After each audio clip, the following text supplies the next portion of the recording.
Chung na lên te chuan lấy riêng nun năm ngài lu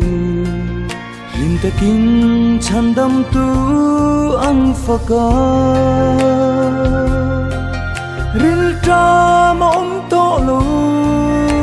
tra na to lu liminan le chan dam tu fakin limin ka leng to ang chumung nuwa ma chuanin lungai buai na to lo zain kan fakan hallelujah tin o khen la kan hak le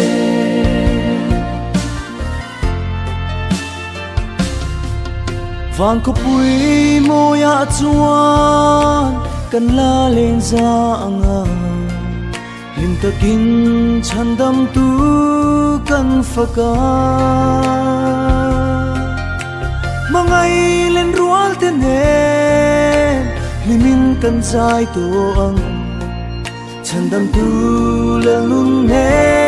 makianga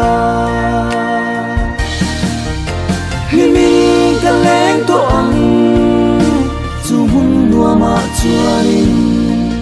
lungai buai na to lo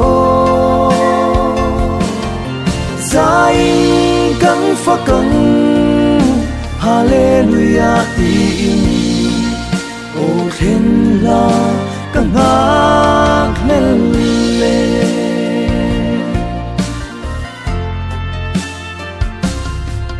lung du kal ta tene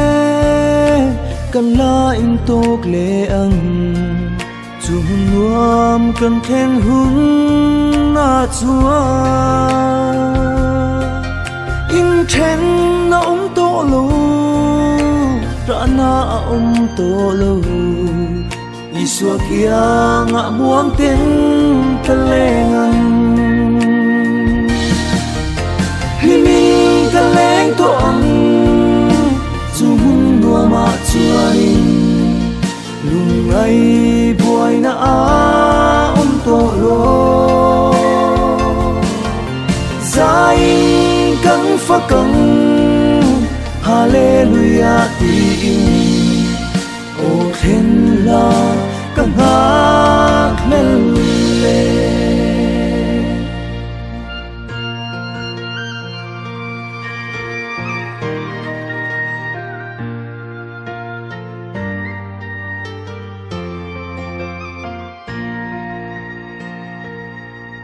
vang ko pui mo ya chuan kan la lên ra anga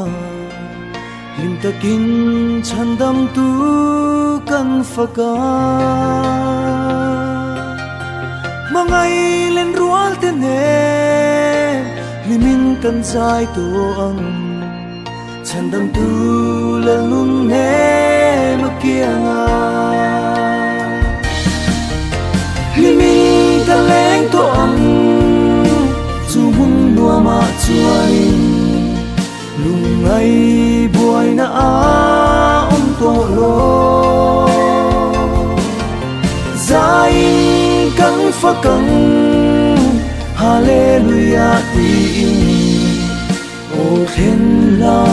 kan hak le o khen la kan